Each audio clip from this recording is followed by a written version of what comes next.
Important बातमीच्या डिस्कशनमध्ये आपल्या सर्वांचं स्वागत आहे. आज रविवार दिनांक 10 जुलै. आज आषाढी एकादशीच्या आपल्या सर्व व्ह्युअर्सना शुभेच्छा.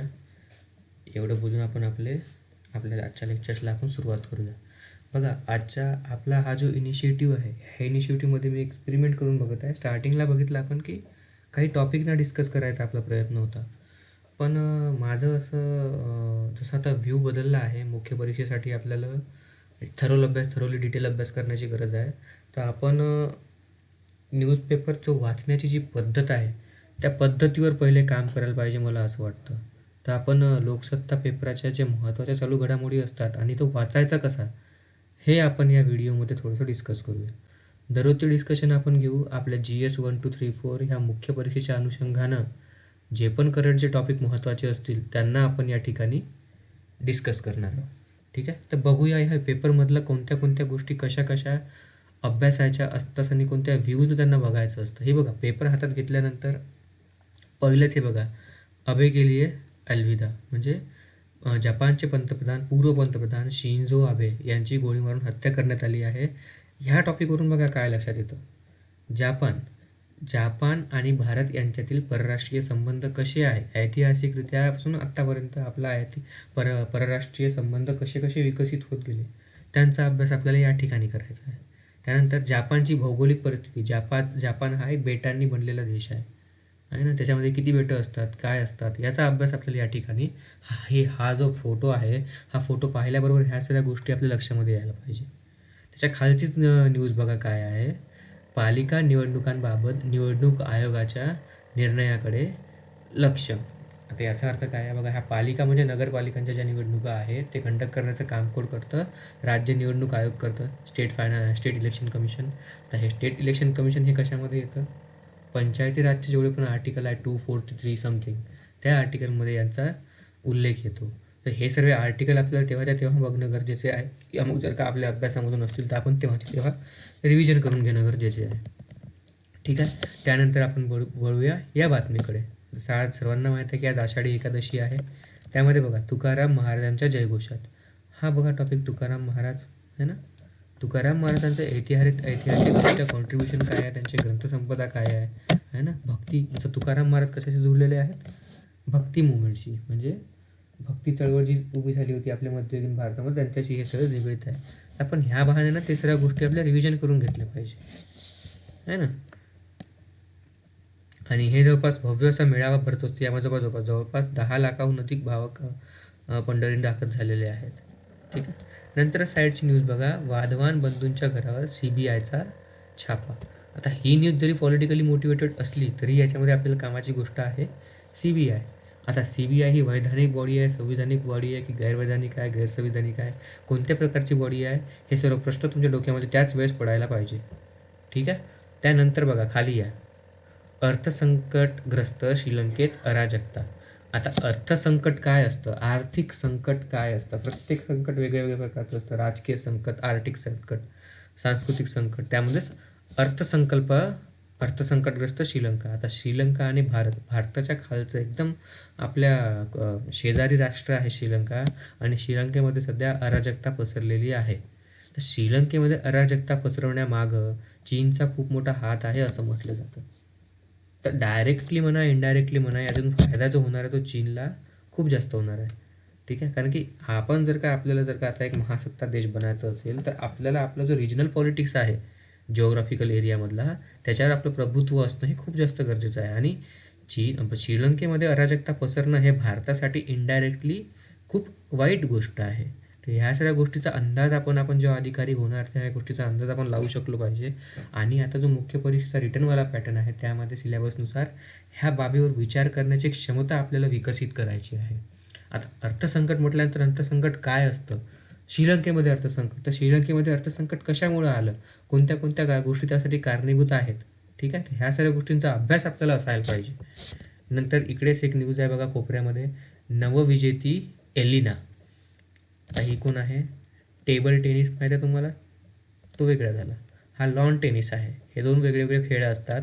टेबल टेनिसमध्ये टेबलवर टेनिस खेळतात, लॉन टेनिसमध्ये मोठ्या एका ग्राउंडवर टेनिस खेळतात. त्या खेळामध्ये कझाकिस्तानची 23 वर्षीय टेनिसपटू एलिना किना, ठीक आहे, हिनं पहिल्यांदा ग्रँड स्लॅम विजेतेपद मिळवलेलं आहे. कोणत्या? लॉन टेनिस या खेळामध्ये. ठीक आहे. तिनं काय केलं आहे? रायबेकडे तिसऱ्यांदा मानांकित ट्युनिशियाच्या ओन्स जाबेऊर ह्या प्लेयरला तिनं पराभूत केलेलं आहे. कोणाला? तिसऱ्यांदा नामांकित असलेल्या ट्युनिशिया या देशाच्या ओन्स जाबेऊरला हिनं पराभूत केलं आहे. ठीक आहे. आणि ह्याचमुळे कझाकिस्तानची एलिना रायबाकिना ही स्पर्धा विम्बल्डन ही स्पर्धा जिंकणारी सलग 5वी नवविजेती ठरली आहे. म्हणजे 5व्यांदा जे नवीन पार्टिसिपंट्स होते त्यांच्यापैकी जिंकणारी स्त्री आहे. तशीच कझाकिस्तानची पहिली टेनिसपटू आहे जिने ग्रँड स्लॅम पद जिंकलेलं आहे. शेवटनंतरची बातमी बघा. ज्येष्ठ समीक्षक गंगाधर पाटील यांचे निधन. यांचे वाङ्मय खूप फेमस होते. अनुभृष्ट पुढं आपण पाहूच यांच्या कोणत्या कोणत्या गोष्टी फेमस होत्या काय. ठीक आहे. नंतरचं बघा खातेवाटप. खातेवाटप म्हणजे आता नवीन सरकार एस्टॅब्लिश झालेली आहे, बनलेली आहे. तर नवीन सरकारमध्ये कोणतं कोणतं मंत्रालय कोणाकोणाला वाटायचं आहे याचा हक्क कोणाकडे असतो? कमेंटमध्ये सुचवा. याचा हक्क असतो मुख्यमंत्र्यांकडे. मुख्यमंत्री श्री एकनाथरावजी शिंदे यांच्या मंत्रिमंडळामध्ये कोणतं कोणतं खातं कोणतं कोणतं मंत्रालय कोणाला वाटायचं आहे हे खाते वाटणी हे मुख्यमंत्री करत असतात आणि कोणाच्या निगराखीखाली? राज्यपालांच्या निगराखीखाली हे काम करत असतात. तर हे सर्व गोष्टी अशा महत्त्वाच्या असतात. आपण वाचण्यामध्ये पॉलिटिकल ॲस्पेक्टकडे जास्त लक्ष देतो, पण जो एकदम मर्म असतो त्या मर्माकडे लक्ष कमी असतं. तर आपल्याला त्या मर्माकडेच लक्ष जास्त द्यायचं आहे. नंतर बघा. विरोध झुगारून नवीन वनसंवर्धन नियमांना मंजुरी. कायदा बदलाचा घाट यशस्वी. आता ही बघा ही जी बातमी आहे ही बातमी आपला जो GS3चा पेपर आहे त्या GS3मधल्या एन्व्हायरमेंटच्या पोर्शनशी संबंधित आहे. आता त्या एन्व्हायरमेंटच्या टॉपिकमध्ये सुद्धा काही सब टॉपिक्स आहे. त्या सब टॉपिकपैकी जो कायद्याशी संबंधित जो टॉपिक आहे त्या कायद्याशी संबंधित टॉपिक असलेली ही न्यूज आहे. तर ही न्यूज एकंदरीत काय सांगू इच्छिते आपल्याला? जे पर्यावरण संबंधी जे कायदे आहेत, इंडियन फॉरेस्ट ॲक्ट, त्यामध्ये सरकारनं केलेल्या बदलानुसार आत्ता सरकारनं त्यामध्ये काही काही बदल केलेले आहे. कोणते बदल केले आहे? वनसंवर्धन नियम 2022 अधिसूचित केले आहे. त्यानुसार काय म्हणते? म्हणजे पहिले काय होतं तर केंद्र सरकार हे प्रकल्पांना मंजुरी तर देत होती विकासासंबंधित, पण त्यासाठी तेथील रहिवाशाच्या परवानगीची पडताळणी करणं हे आवश्यक होतं. पण आत्ता सरकारनं जे हे नियमावली काढली आहे त्या नियमावली अनुसार आता वनवासींच्या हक्कांची पूर्तता करण्यापूर्वी आणि प्रकल्पाची मान्यता पडताळणी करण्यापूर्वीच ते जंगल हस्तांतरित करण्याचा केंद्र सरकार मान्यता देऊ शकते. म्हणजे पहिले जे पण तिथचे वन्य रहिवासी होते त्यांची परवानगी मिळाल्याशिवाय तो जो जंगल किंवा तो जो परिसर होता तो परिसर सरकार हस्तांतरित करू शकत नव्हती. पण आता सरकार इनडायरेक्टली त्यांच्याकडे एवढी पॉवर येईल की जमीन ती डायरेक्ट त्या लोकांना हस्तांतरित करू शकते. त्या म्हणजे जे तिचे वनवासी होते यांच्या परवानगी शिवाय. म्हणजे कायद्यांमध्ये सरकार बदल करू इच्छित आहे. ठीक आहे. आता हे सर्व होणारे बदल हे आपण जेव्हा उत्तर राहणार की सरकारचे धोरण, पर्यावरणासंबंधी सरकारचे धोरण जे आहे ते कसे आहे आणि त्याच्यावर परिणाम काय काय होत आहे पर्यावरणावर होणाऱ्या वाईट परिणामामध्ये सरकारचे पण जे पण धोरणं आहे हे पण एक मुख्य घटक असतो. तर आपण ह्या सगळ्या गोष्टींचं उदाहरण देऊ शकतो. उदाहरण म्हणजे कसं? जेव्हा आपण उत्तर लिहिणार तेव्हा लिहिणार की सरकारचे जे पण धोरणं आहे, उदाहरणार्थ वनसंवर्धन नियम 2022 यामुळे जे पर्यावरण संवर्धन आहे यावरच नाही तर जंगल संवर्धनावर सुद्धा परिणाम पडतो. तर अशा प्रकारे आपण उत्तरामध्ये याला ॲड करू शकतो. ठीक आहे. नंतर आहे इतर पारंपरिक वनस्पतीच्या पारंपरिक वनहक्क कायद्याचा इथे विरोधात जाणार आहे. म्हणजे हा जो नियम सरकारनं काढला आहे हा वन हक्कांच्या विरोधात आहे. फॉरेस्ट राईट्स ॲक्ट 2006च्या विरुद्धात हा नियम सरकारचा आहे. बरं, ह्या नियमामुळं काय होणार आहे? ह्या नियमांमुळे आदिवासी आणि वनवासी यांच्या परवानगीशिवाय खाजगी विकासांना जंगल तोडण्याचा सरकार मान्यता देऊ शकेल. म्हणजे जे पण तिचे मूळ निवासी आहे त्यांच्या परवानगीशिवाय जे पण खाजगी विकास करणाऱ्या खाजगी कंपन्या आहेत त्यांना सरकार त्यांच्या मोबदल्यानुसार जमीन अलॉट करू शकणार. ठीक आहे. यामध्ये नंतरचा म्हणजे या आर्टिकलवर रायटरचं म्हणणं आहे की जंगल तोडीला पण सहज परवानगी देऊ शकते सरकार या कायद्या ह्या नियमानुसार. तर ही अशी बातमी आहे. तर ही बातमी थरोली वाचण्याचं गरजेचं आहे आणि याचा जो संबंध आहे तो GS पेपर 3मधल्या एन्व्हायरमेंटच्या पोर्शनशी आहे. नंतर आहे गोसे खुर्द धरणाची 13 बेंबळा प्रकल्पाची 2 दारे उघडली. तर ही जी बातमी आहे, जी आपण विदर्भामध्ये राहणारे मुलं आहे, इंटरव्ह्यूला वगैरे पोहोचले, तर त्यांना आपल्या विदर्भाबद्दल थोडीफार माहिती पाहिजे, आहे ना? काय काय आहे, काय काय नाही. तर आपण या सगळ्या गोष्टी आपल्या न्यूजमध्ये पण म्हणजे पेपरात पण येऊ शकतात करंट अफेअर्स संबंधित. तर कोणतं आहे, कुठं आहे? भंडारा जिल्ह्यामध्ये गोसे खुर्द हे धरण आहे, ठीक आहे. आणि यवतमाळ जिल्ह्यामध्ये बेंबळा प्रकल्प हे 2 धरणं आहेत. तर भंडारा जिल्ह्यामध्ये गोसे खुर्द आणि यवतमाळ जिल्ह्यामध्ये बेंबळा प्रकल्प असे 2 झाले, ठीक आहे.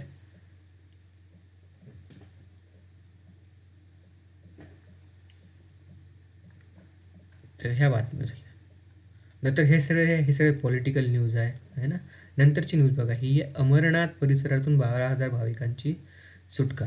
आता ही काय परिस्थिती आहे तुम्हाला माहीत आहे की सध्या पावसाळा सुरू आहे. पावसाळ्यामध्ये कोणत्या कोणत्या ठिकाणी फार जास्त पाऊस पडल्यामुळे तिची जी जमीन आहे ती स्लाईड होऊन जाते, आहे ना. त्याला काय म्हणतो आपण? लँडस्लाईड. लँडस्लाईडला मराठीमध्ये काय म्हणणार?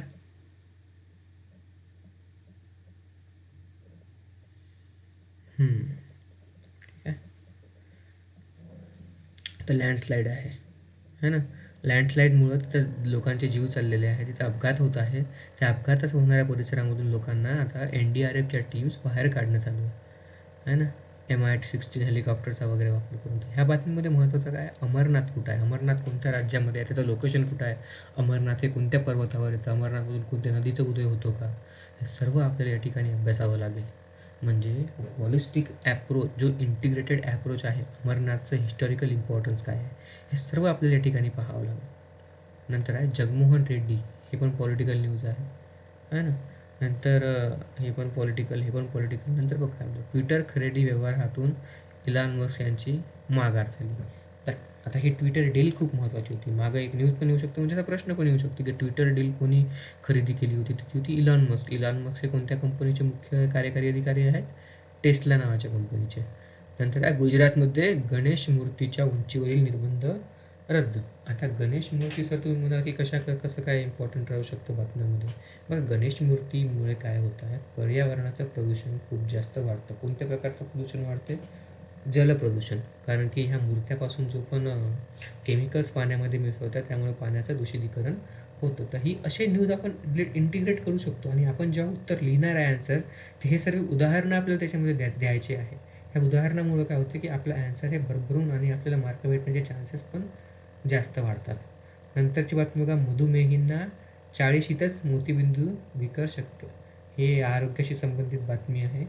ज्यांना पण आरोग्यामध्ये इंटरेस्ट त्यांनी ही सगळी बातमी वाचू शकतात, पण आपल्या टाईमचा मॅनेजमेंट करून. नंतर आहे देशात 5 कोटी खटले प्रलंबित. तुम्हाला माहीत आहे ज्युडिशियल इश्यूज जे असतात, म्हणजे आपले जेवढे पण खटले आहेत आपल्या न्यायालयामध्ये, ते अजून पण खूप जास्त प्रमाणामध्ये पेंडिंग आहेत. आपले जे न्यायमंत्री आहे, न्यायमंत्री किरण रिजिजू यांनी आपल्या भाषणामध्ये सुद्धा कबुली केली आहे. हे बघा त्यांचं म्हणणं काय?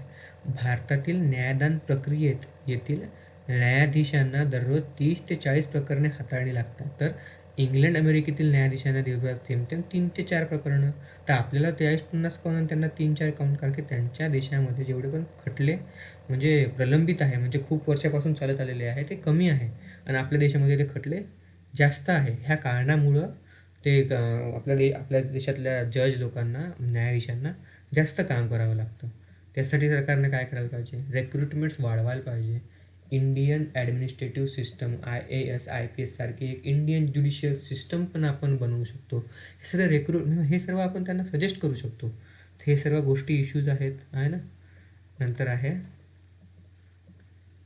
न्यायालयातील सुनावणीनंतर मंत्रिमंडळाचा विस्तार मुहूर्त. तर न्यायालय कोणतं? सर्वोच्च न्यायालय की उच्च न्यायालय? हे सर्व आपण याच्यामध्ये अभ्यास करू शकतो. ओबीसी आरक्षण, ओबीसींना किती टक्के आरक्षण आहे, ओबीसींना कशामध्ये आहे, म्हणजे विधानसभेमध्ये आहे, विधान परिषदेमध्ये आहे, की स्थानिक ग्रामीण संस्थांमध्ये आरक्षण आहे, कशामध्ये आहे, हे सर्व आपल्या डोक्यामध्ये जेव्हा आपण ही बातमी म्हणजे ही बातमी वाचायची नाही आहे, हे ठोस जेव्हा मुद्दे आपण बघतो, तेव्हा ही बातमी आपल्या डोक्यामध्ये यायला पाहिजे.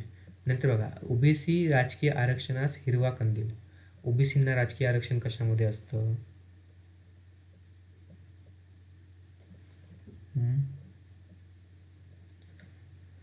लोकसभांच्या निवडणुकामध्ये ओबीसींना आरक्षण असतं का? की विधानसभेच्या निवडणुकीमध्ये असतं, की स्थानिक स्वराज्य संस्थेमध्ये असतं? ओबीसींच्या 27% पर्यंत राजकीय आरक्षणाला हिरवा कंदील मिळवणारा माजी मुख्यमंत्री. ठीक आहे, बघा ही बातमी काय म्हणते. जे पण स्थानिक स्वराज्य संस्थेच्या संस्थेच्या ज्या पण निवडणुका असतात त्यामध्ये ओबीसीचं जे पण आरक्षण होतं ते आरक्षणाला आता सर्वोच्च न्यायालयानं हिरवा कंदील दिलेला आहे. ठीक आहे, म्हणजे ते आरक्षण लागू होईल आणि ही बातमी त्याच्याशी संबंधित होती आहे ना. आरक्षणाचा निकाल लागल्यानंतरच निवडणुका घ्याव्यात. ठीक आहे, ते असे एकमेकांशी संबंधित असतात आपले हे बातम्या, तिथं समजून घ्यायचं आपण. नंतर आहे ज्येष्ठ समीक्षक गंगाधर पाटील यांचं निधन. मी सांगितलं ना, समीक्षक गंगाधर पाटील यांचे महत्त्वपूर्ण कार्य बघा काय आहे. आलोचना, नंतर आलोचना हे मासिक होतं त्यांचं. नंतर आहे नियतकालिका कोणती आहे, रेखेची वाहिनी, हे त्यांचं नियतकालिक होतं. ठीक आहे, नंतर त्यांचा गौरव कशा कोणते यांना प्रसिद्ध कोणते पुस्तकाने होतं, सुहृदय गाथा हे पुस्तक पण त्यांनी लिहिलं आहे. त्याचबरोबर आलोचना, मौज, अनुभष्ट, पाऊलवाट या नियतकालिका त्यांनी लिहिलेली आहे. आणि लेखांचा संग्रह कोणता आहे यांचा, समीक्षेची नवी रूपे, समीक्षा मीमांसा आणि कलाकृती आणि समीक्षा हे प्रसिद्ध त्यांची पुस्तके आहेत आहे ना.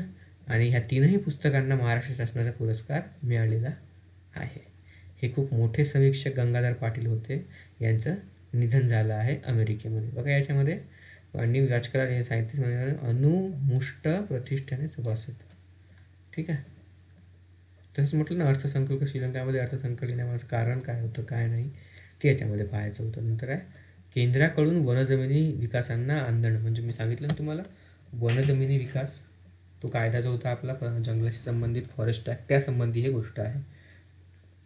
नवीन नियम काय म्हणते, एक सल्लागार समिती, राज्य के केंद्रशासित प्रदेशात स्क्रीनिंग समिती आणि प्रादेशिक अधिकार प्राप्त. आपण 40 हेक्टरपर्यंत बघा ह्या हे कायदा काय म्हणतो बघा. एक सल्लागार समिती, राज्य किंवा केंद्रशासित प्रदेश स्क्रीनिंग समिती आणि प्रादेशिक अधिकार प्राप्त समिती देखील 40 हेक्टरपर्यंत जमिनीवर सर्व रेषीय प्रकल्प, महामार्ग, रस्ते आणि गंतव्य जमीन वापरणाऱ्या प्रकल्प तयार करण्यासाठी आत्मिक प्रादेशिक राज्याची स्थापना केली आहे. म्हणजे 2006चा जो कायदा होता वनहक्क कायदा, ह्या अंतर्गत जेवढे पण वनवासींना जे पण वनहक्क भेटले होते हे वनहक्क काढून घेण्यासाठी हा कायदा केला गेला असं यांचं म्हणणं आहे. ठीक आहे, नंतर आहे ऑक्टोबरपासून महागाईत घसरण्याची शक्यता. आता महागाई काय असते, इन्फ्लेशन, महागाई वाढण्यामागची कारणं काय काय असतात. ठीक आहे, हा बेसिक कन्सेप्ट झाला अर्थशास्त्राचा, तर तो आपण इथं समजून घ्यायचा आहे ना. देशाच्या आर्थिक व्यवस्थेवर जनतेचा विश्वास आणि भविष्याच्या मोजमापाचे परिणाम म्हणून चलनवाढीकडे पाहायला हवे. म्हणजे दास यांचं म्हणणं आहे की ऑक्टोबरपर्यंत जी महागाई वाढत आहे सध्या ती एकदम बॅलन्स म्हणजे कंट्रोलमध्ये येईल आहे ना. नंतरचं आहे युक्रेनचे भारत जर्मनीतील युद्ध पदावरून दूर. म्हणजे युक्रेन जे आहे, युक्रेनचे पण हेड कोण आहे सध्या, अध्यक्ष व्लादिमीर झेलेन्स्की यांनी भारत, जर्मनी तसेच बाकीचे झेक प्रजासत्ताक, नॉर्वे इथचे जेवढे पण ते दूतावास होते म्हणजे ॲम्बेसिडर होते यांचं पदावरून म्हणजे काढून टाकलं आहे त्यांना. बहुतेक नवीन रिक्रुटमेंट करतील, काही त्यांचा इश्यू असेल ते सॉल्व्ह करतील. पण ॲम्बेसिडर कोण असतात, काय असतात, डिप्लोमॅट्स कोण असतात, फॉरेन ऑफिसर कोण असतात, हे सर्व आपल्याला माहिती पाहिजे. ह्या बातमीमधून सांगायचा उद्दिष्ट तो झाला. ठीक आहे, नंतर बघा काय आहे, चंद्रभागेच्या पहिल्या तिथीवर म्हणजे आपण काय बघत होतो, आज रविवार आषाढी एकादशी आहे. ह्या आषाढी एकादशीला 10 लाखाहून अधिक भाविकांनी तिथं भेट दिलेली आहे. कुठं, पंढरपूरला. पंढरपूर कोणत्या नदीच्या ठिकाणी स्थित आहे, चंद्रभागा. चंद्रभागा कशाची उपनदी आहे, भीमा नदी. भीमा नदी कशाची उपनदी आहे, कमेंट करा. ते हे असं आपलं डोकं चाललं पाहिजे जेव्हा पण आपण पेपर वाचतो. ठीक आहे, ह्या सगळ्या गोष्टीकडे आपण महत्त्व दिलं पाहिजे. नंतर आहे ॲम्नेस्टी इंडिया विरुद्ध ईडीतर्फे आर्थिक गैरव्यवहाराचे आरोपपत्र. आता ठीक आहे, ही बातमी पॉलिटिकली मोटिवेटेड आहे, राजकीय आहे. पण ॲम्नेस्टी इंडिया हे काय, कोणती संस्था आहे, NGO आहे, गैरसरकारी संस्था आहे, सरकारी संस्था आहे, प्रायव्हेट संस्था आहे, कोणती संस्था आहे. जर का प्रायव्हेट संस्था आहे किंवा NGO आहे तर NGO किती प्रकारचे असतात है ना. हे सर्व अभ्यास इथं आपल्या डोक्यामध्ये फिरला पाहिजे. त्याला म्हणतो आपण इंटिग्रेटेड ॲप्रोच. ठीक आहे, तसं आपण म्हणतो की आज रविवार होता तर आज रविवारला तेवढा महत्त्व नसतो, पण जे बाकीचे आर्टिकल असतात किंवा आध्यात्मिक आर्टिकल्स असतात ते जास्त आलेले असतात. तर जो आपला GS4चा पेपर आहे इथिक्सचा, नैतिकता आणि मूल्य, त्या पेपरामध्ये जी इसेन्शियल असणारे जे पण बाबी आपल्याला विकसित करायच्या आहे उत्तर लेखनामध्ये ते आपण ह्या माध्यमातून करू शकतो. जे एडिटोरियल्स असतात किंवा संपादकीय असतात किंवा मग जे शनिवार रविवारी येणारे अतिरिक्त पुरवण्या असतात, त्याच्यातून वाचून आपण आपली वाचन क्षमता आणि आपले लेखन कौशल्य विकसित करू शकतो. हे मिडल क्लासवर यांनी भाष्य केलेलं आहे. पी चिदंबरम, पूर्व फायनान्स मिनिस्टर आपले, त्यांचे आर्टिकल्स येत असतात इंडियन एक्सप्रेस आणि लोकसत्ताला, ते आपण पाहू शकतो. ठीक आहे.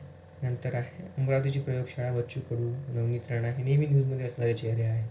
पॉलिटिकल न्यूजमध्ये आपल्याला घुसायचं नाही आहे. बघा इथेच बघा, इतिहासात सलोखा, म्हणजे ह्याच्या बघा, पुरातन काळात हा गवळ्यांचा प्रांत म्हणून ओळखला जातो. कोणता? अमरावती. म्हणजे ही बातमी जी आहे ही थोडीफार महत्त्वाची आहे. तर हे थोडंसं आपण जेव्हा वाचतो तेव्हा हे सगळ्या गोष्टी थोड्याशा, प्रारंभीच्या इंग्रजांनी काय काय झालं, म्हणजे पटेलांनी काय काय केलं, टिळकांनी काय काय केलं, हे पंजाबराव देशमुखांचं कॉन्ट्रीब्युशन, हे प्रत्येक हा इतिहासाचा सलोखा, हा जो वापर आहे हे आपल्यामध्ये त्यांनी डिटेल, म्हणजे इतिहासापासून त्यांनी महत्त्व विकसित कसं कसं होत गेलं त्याचं ते सांगितलं आहे. नंतर आहे 12वी नंतर धार्मिक ध्रुवीकरण, बाबरीनंतर आहे ना, म्हणजे स्वतंत्र भारतामध्ये काय काय डेव्हलपमेंट्स कशा कशा होत गेल्या. नंतर त्यांनी मग पॉलिटिकलकडे चेंज होत गेला. तर बाकीचं महत्त्वाचं सोडून हा जो महत्त्वाचा पोर्शन आहे तो आपण कसा वाचायचा हे आपल्याला इथे समजून घ्यायचं आहे. ठीक आहे. अशा प्रकारे आपण रीडिंग करू शकतो. ठीक आहे. हे वादाच्या मुद्द्यांवर कधी जास्त फोकस नाही करायचा, जोपर्यंत ते सिलेबसशी संबंधित नसतात किंवा संविधानाशी संबंधित नसतात किंवा संविधानामधल्या असलेल्या कलम, अनुसूचित तरतूदशी संबंधित नसतात, तोपर्यंत पॉलिटिकली राजकीयरित्या महत्त्वाच्या बातम्यांना आपल्याला कवडीभर पण मूल्य किंवा वेळ द्यायचा नाही आहे. ठीक आहे. राशी भविष्य, ज्यांनी इंटरेस्ट आहे त्यांनी वाचू शकतात. नंतर आहे रविवार. जसं की मी म्हटलं तुम्हाला की रविवारी जास्त महत्त्वाच्या पेपरामध्ये आर्टिकल्स नसतात, तसे याच आषाढी एकादशी आहे तर त्यांनी जास्त काही महत्त्वाचे आर्टिकल्स दिलेले नाही आहेत. जे महत्त्वाचे आर्टिकल्स होते ते जवळपास आपण कवर केले आहे. तर भ्रष्टाचार म्हणजे करप्शन हा आपल्या GS4चा पोर्शन आहे.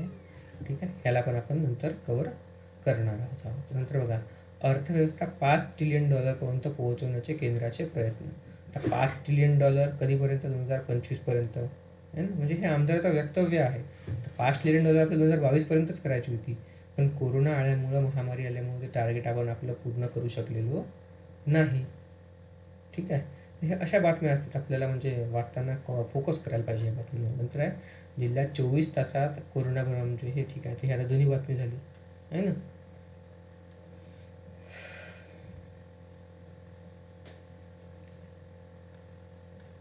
बाकी बघा पुढं, हे बघा तिचं सांगितलं होतं आपण, कोणती टेनिस स्टार रायबाकिन, ठीक आहे ना, तिचं नाव काय, महिला एकेरीमध्ये जिंकली आहे ती. जाबेउलला पराभव धक्का बसला आहे. पहिली ग्रँड स्लॅम जिंकली आहे याने रायबिकीनं. कोणत्या देशाच्या रहिवासी आहेत त्या? कझाकिस्तानच्या टेनिसपटू आहेत आहे ना. 60 वर्षात प्रथमच ब्रॅसलेट अंतिम सामना खेळलेल्या दोन्ही महिला खेळाडूंचा लढत झाली. ठीक आहे ना. म्हणजे हे फॅक्ट्स आहेत, हे फॅक्ट्स आपल्याला लक्षात ठेवायचे आहे. ठीक. बघा, सलग 5व्यांदा नवविजेती मिळालेली, यापूर्वी 4 पर्वात गाबिज मुरुगादा 2017मध्ये, अँजेलिक कर्बर 2018मध्ये, सिमोना हालेप 2019मध्ये आणि ॲशले बार्टी 2021मध्ये. आणि 2022मध्ये कोण कोण काय ना बघा, रायबाकिना, कुठची? कझाकिस्तानची. यांनी विजेतेपद पटकावलं आहे. पहिला ग्रँड स्लॅम आहे त्यांचा. एलिना रायबाकिना यांचं नाव आहे. कोणाला हरवलं यांनी? ट्युनिशियाच्या कोणा, ओन्स जाबेऊर यांचा पराभव केला यांनी. आज पुरुषांची मॅच आहे ना. याच्यामध्ये नोवाक जोकोविच विरुद्ध दुसरे प्रतिस्पर्धी आहेत. राफेल नडाल यांनी याच्यामधून माघार घेतलेली आहे ना. बघा याच्यामध्ये सांगितलं आहे.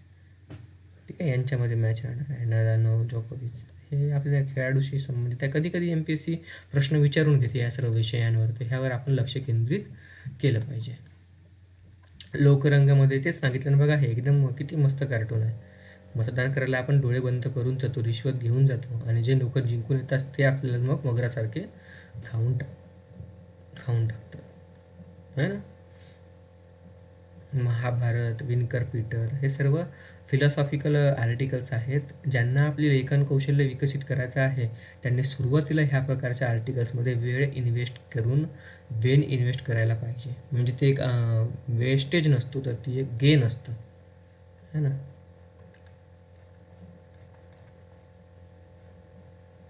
बस आजच्या न्यूजपेपरमध्ये मला वाटतं की एवढ्याच महत्त्वाच्या बाबी होत्या. बाकी आपण पुढच्या व्हिडिओमध्ये बघूया. धन्यवाद.